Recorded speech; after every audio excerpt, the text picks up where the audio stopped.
Hi, everyone. So, what would you do if you were given the opportunity of a lifetime? Would you freak out? Would you be nervous? Or would you already assume that that's where you're supposed to be? For a lot of people in this world, they kind of fall under pressure. They wouldn't know what to do. And they would probably lose their opportunity. But just as opportunities come and go, we have an opportunity to do something big. Ladies and gentlemen, this is my interview with UFC's newest signee in the middleweight division, Nick Klein. Downtime in the ring. All right, cool, man. First off, congratulations on what everybody has been probably congratulating you for, winning Dana White's Contender Series and getting a contract to the UFC, my guy. Thanks, man. I do have a question though, and I think a lot of people do. So you win, you go, you're looking around, you point, and you say to Dana that John Jones is the best fighter on the planet. Can I ask why? Because it's been trending a lot since you said that. So there's actually one thing that I said before that I did an interview before the fight, and my original plan was just to go up and point and say we'll be in touch, assuming I had like a good fight, because I was really nervous. I was gonna go out like maybe put on a boring show, maybe get knocked out. You never know what can happen, right? But I feel like I stamped the fight pretty well. And I guess I was just looking to stick the landing by maybe saying something to him to make me stick out. And at first I was just going to walk up and say, we'll be in touch. And then for whatever reason, dude, like I've seen like the recent, arguments, people try to argue him on it. And I think that John Jones is the best fighter ever too. And I just wanted to do something that no one else has done. You know what I mean? I just wanted to say something unique, and I thought it would maybe be funny, because I've been seeing him like sign out some of his local or his recent like media and stuff by saying that John Jones is the greatest fighter ever, kind of unprompted, and it just seemed like the right thing to say at the right time, man. It seemed like it got a laugh out of him, and the guys next to him too, and that's really what I was looking for. I mean, it did grab his attention. Obviously, so did your fight grab his attention. Congratulations yet again. You got a contract. You're heading to the big show. Right after that, right after he taps, what went through your mind at that moment? Did it even hit you? No, I kind of like had to pinch myself to make sure I wasn't dreaming of like winning the fight, like, and then like waking up and it's like fight morning, because I've had that happen before where I go to bed the night before a fight and in my dream like finish the fight in like a really cool fashion. So I mean, I was just as shocked as everybody else was, honestly. I didn't plan on it going that easy, and I think Geraldo's a great fighter too. It was just one of those times you get caught. What got you into fighting though? Give me a little bit of your backstory, because I looked on your Instagram and I saw that previous interview where you're super confident. I'll say that, where you said, "Yeah, I want to tell him we'll be in touch." Yeah. Which I was like, that's cool. If he's able to do that, that's great. I know that's gonna trend. If you had looked at Dana and said, "We'll be in touch," that would have trended. You still got trending though with what you did say, but what got you into fighting? I don't really know. I guess that, I wrestled and stuff in high school and I just wanted to compete further. I started by, once I graduated, I thought about maybe wrestling in college, and I just didn't have any aspirations to really get a degree, and I didn't have like the financial aid and stuff for it neither. And so I kind of just got a regular job and was lifting weights for a while, and then I seen like, these jujitsu gyms and stuff around, and I'm like, well, I bet it's bullshit, and then I went in and trained with these guys, and I'm getting choked out by a bunch of like dudes half my size, And so immediately I was kind of hooked because it worked, you know, and it was very humbling. And one thing led to another, and I just kind of it led to the jujitsu and to kickboxing. And then, you know, I kind of had to leave my wrestling alone for a little bit to really learn jujitsu and get good at it, and then kind of reintroduce that later. And it was really just like, I think just having somewhere to go after work at the time, you know, and then eventually like competing and fighting just kind of became of me. I really enjoyed, you know, I guess the rush, you know, and everything that goes with it, like the travel, um, you know, just keeping in shape in general, you know, especially like, you know, at the end of like a fight camp, you know, you feel a little beat up, but you're also like in some of the best shape you ever been in, you know. So there's really a bunch of parts that kind of keep me, got me into it and keep me interested. Just a little bit of going into that, you know, it seems like you like your grappling style more than a striker. We've had people on here before who what primarily got them into it was more striking, more boxing, and then they had the difficulty of learning the ground game of grappling, either it be wrestling, jujitsu. So am I right to say that you're more of a grapple guy than a striker? Yeah. I mean, nobody's really forced me to strike yet, you know.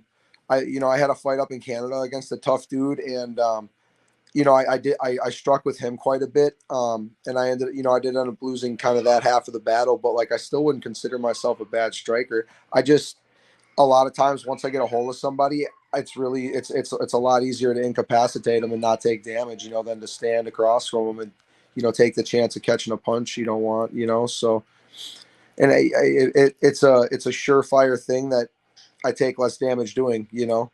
Yeah, But the day is gonna, 100%. especially in the UFC now, you know, I'm gonna start taking shots and guys are gonna sprawl out, and I'm gonna be forced to have to strike a little bit, you know. So How, you know, has that even crossed your mind? Like, have you just stepped back, kind of just mentally sat in a chair and just been like, this is it. Like, this is a real thing. I am here now, and now I'm gonna have to go up against all these guys uh who are prominent names. Has that hit you yet? yeah, I guess it has in a way. I guess I'm not really it I guess it hasn't really consumed me the way I thought it would, and that kind of in a way because I was expecting to be here at some point. You know, Hmm. I feel like I'm kind of at like a.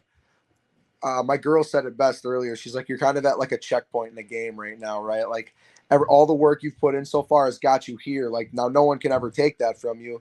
But just like I said in the interview after the fight, you know, now the real work starts. Um, you know, now my routine and my training regimens and stuff have to be dialed in even more, and my diet needs to be taken into consideration even more. Everything is elevated now, you know, and the skill levels are twice or three times as good as they, you know, are on the regional scale. So if anything, it's just a reminder that I got to keep doing what I've been doing and just amplify it to an even better level. I can't wait to when you say my diet has to be dialed in more. I'm just gonna throw a picture of what you look like because you're already cut enough. I'm like, Yeah, I'm just gonna look in the yeah. mirror and be like, all right, I hit all the right, his diet. I hit the ice cream quite a bit though. You know, I work hard enough in general that I kind of am able to burn it off, but you know, it still isn't. You know, I have my pig out days, but you know, I feel like, you know, the higher you climb the ladder, the more you got to kind of dial that stuff down. You know, so I guess it's an accountability thing. You know, on where you're at and where you want to go. So Again, congratulations. Like the glove, like this picture right here that I have up of you of your promo photo, you having the gloves, everything like that. You know, congratulations. It seems like you have the mentality that you've already been in the UFC for a few years now. You know, when that fight, when that call comes, hey, we have a guy for you, this is where it's going to be. What, you know, do you think that mentally right at that moment you're going to just take it like, all right, cool, I know this is going to happen, or are you going to still have that nervousness? I'll definitely still have the nervousness, but you know, that just comes with the sport. You know, that's part of the reason that I like doing it. Is it is mentally challenging a lot of days. You know, you go through like these emotional roller coasters. on confident days and not confident days. At least I do, and I think battling through that and getting like a victory at the end of it is like one of the most rewarding things. So, when it, whatever names come up in the future, we'll see how quick we want to jump on them. I'm excited for you, dude. I'll be honest, when I reached out and I was like, hey, do you want to have an interview? I did my research. I looked through you and I still was like, man, I don't know how this guy's going to be. You're modest. At least, like, yeah, I do belong here, but it's going to be a, a hell of a ride trying to stay here. Yeah, 100%. That's kind of what I've been telling everybody so far too, is it's like, it's really like, I think I've worked a lot longer to get here than a lot of other guys have. I've been doing MMA for like 8 years now, kind of with the aspirations of getting here, and it's cool that I'm here, and I'm obviously going to keep going as far as I can. But now I got to prove I belong now. It's one thing to get here. A lot of guys get to the UFC, only a few stay for a while. So I really just want to make everything as longevical and smart as I can while I'm in the UFC, and just optimize everything I do for winning fights and prove that I belong there. And, since you've been doing MMA for almost a decade now, do you have like a set age where you're like, you know what, at this point, I'm going to retire, I'm done? Or are you just going to, keep going till the wheels fall off? Yeah. So it's kind of funny. Me and I think Garul, the guy that fought before me last Tuesday, we kind of both, it sounded like, had ages set where, if nothing became of it, we were going to be done. It sounded like he had about 3.5 months left before he was ready to maybe turn away.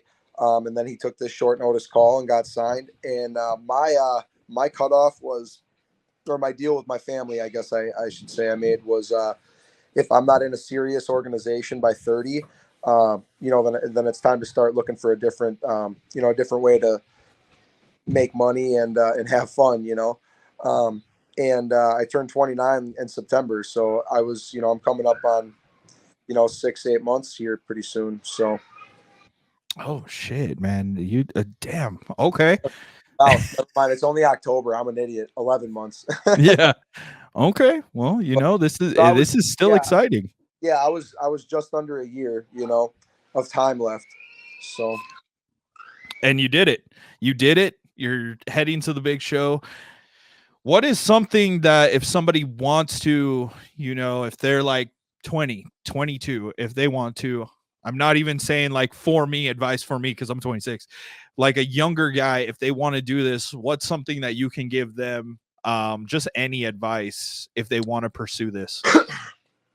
I think just consistency and staying committed to it. If there's one thing I've noticed in my time of doing the sport, it's that the guys who climb the top just never stop doing it. They stayed consistent. There's been a lot of not really naturally gifted athletes make it really high in the sport just off of being consistent in training and staying dedicated to it. So that's the biggest consistency. Is there anybody currently, now that you're there, that you're like, man, I want to have a fight with him? Or is it just anybody can get these hands? No, there's a couple different names, and I definitely want to work my way up the ladder to it. And I want to fight often, but I want to take the right fights too. So, I mean, there's names all over the roster that I think I'd do well against, but I don't want to say it right now. Otherwise, everyone's gonna think I'm calling them out or something. It's not like one of the announcers even on the TV show, because I offered to fill in like short notice this weekend for Hernandez and Pereira, just because I'm an 85er who just got signed and I'm already in Vegas, so I might as well throw it out there. And then one of the announcers, if I remember correctly, I could be wrong, made it sound like I was calling them out, and I'm like, I wasn't calling anybody out. I was just offering to fill in, So what made you fall in love with this? Because same as you, I wrestled in high school. And now I'm barely getting into jiu-jitsu, but just for the love of it, just because it feels kind of similar to wrestling. And there are some aspects where it's like, oh, okay, I know what I'm doing. What made you want to be like, you know what, cool, I'm going to punch that guy. He's going to punch me. There's no guarantee we're going to be perfectly fine after this. What made you choose that?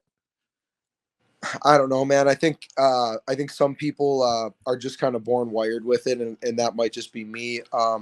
In general, I like to work out and stuff and make myself tired and fatigued anyway. I was always kind of a hyper kid, so it kind of fits naturally because when I'm done with practice and stuff, I feel like it's easier to decompress and relax. Otherwise, I'm like kind of restless and anxious sometimes, and if I'm having one of those like fits, I'll go and work out or something, and I feel better after. I feel more relaxed, so that's a big part of it. And then also just like I enjoy competing, liking to compete, um, and I think the wrestling in high school really sparked that one-on-one, kind of the mano a mano competition half of me. And so I think everything just kind of fell together, and MMA was the best fit.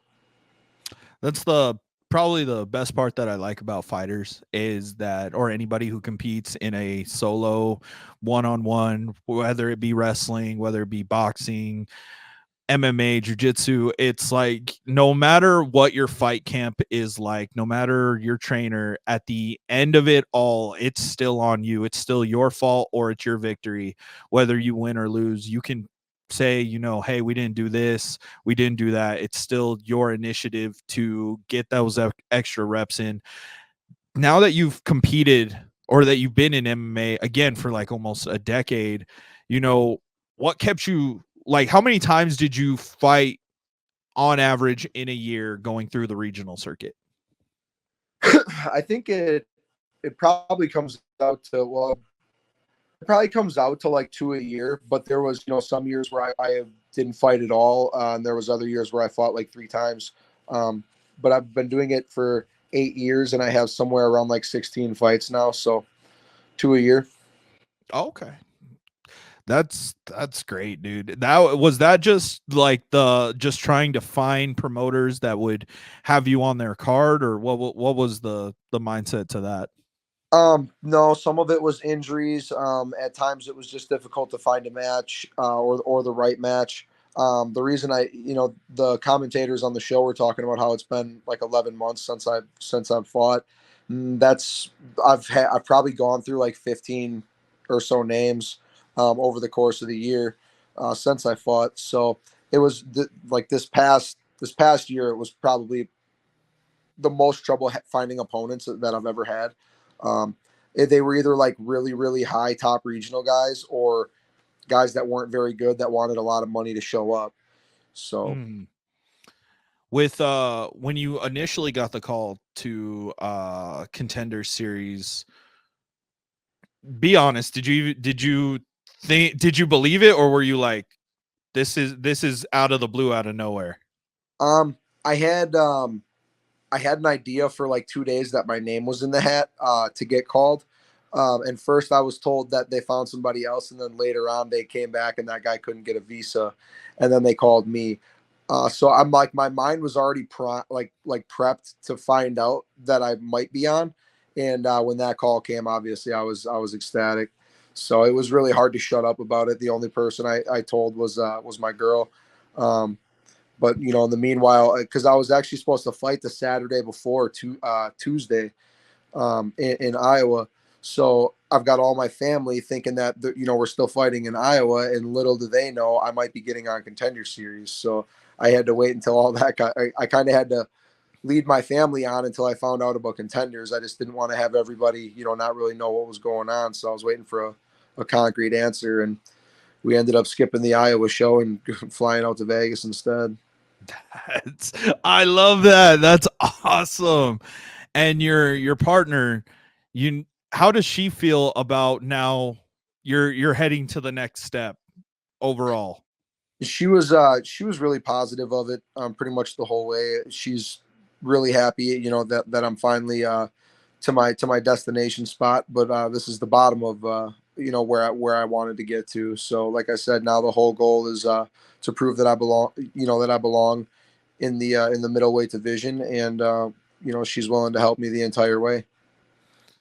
The middleweight division. This is going to be cool, man. I cannot wait to see when your next fight is, where your next fight is. I'm super excited, man. This is an exciting time for you, for people who are watching you, even for people like me who interview fighters. It's because we want the best for you guys, not Yeah, just for our channel, our analytics, but because, you guys go through the ringer. And then when we get to have these one-on-one conversations before anybody gets to see the edited part or anything like that, it's like, okay, cool. I've become a fan of you. I can't wait to see where you're going to be next. And this is awesome, man. I appreciate it, man. Thank you. Like, it's just when you were younger, I'm sure that you were probably like, you know what, I still want to compete. I don't know where I'm going to go. And now I did the math right. You're 28, correct? Because a year from now, you would have been 29 or No, 11 months. I'm 29 now. I just turned Oh, 29. okay. Yeah. So you would have been 30. And now you're like, man, I finally made it to the damn thing. I'm finally here. Yeah. Um,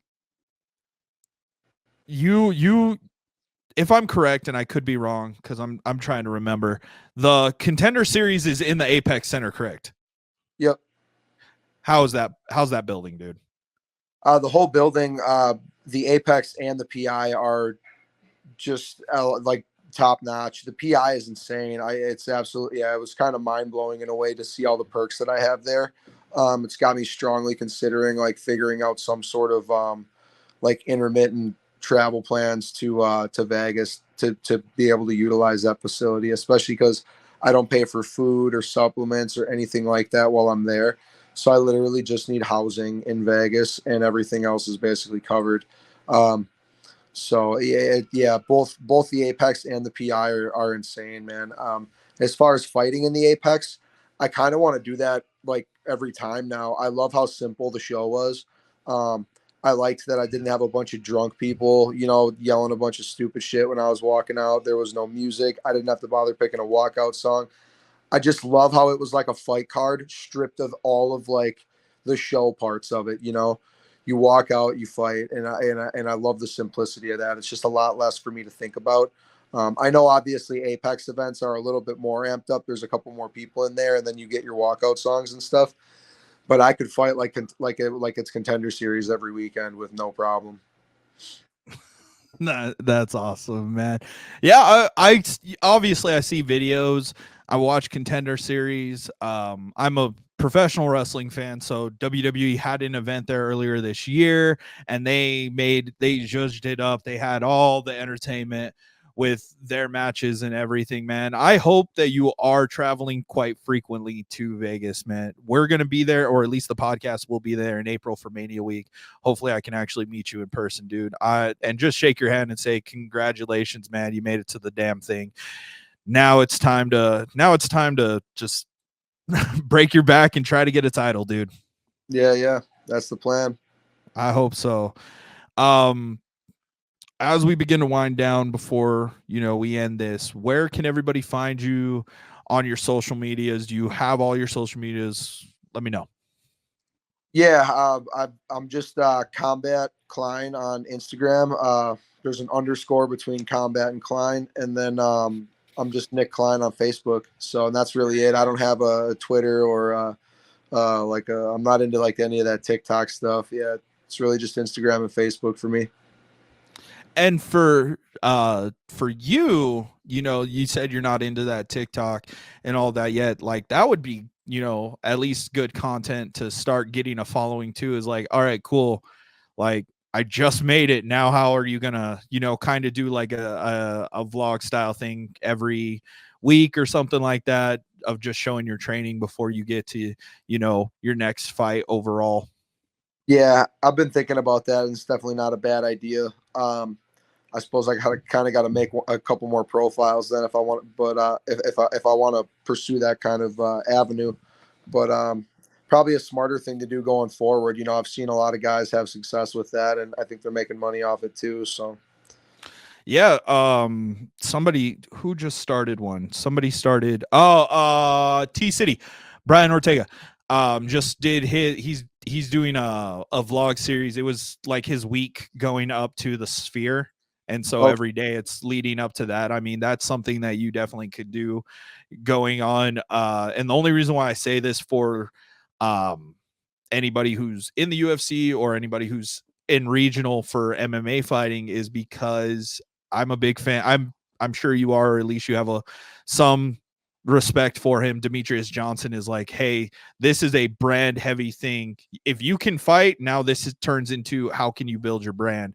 How can you get people to get you to those bigger fights, because that's all it is just eyes on you. You obviously proved you can fight.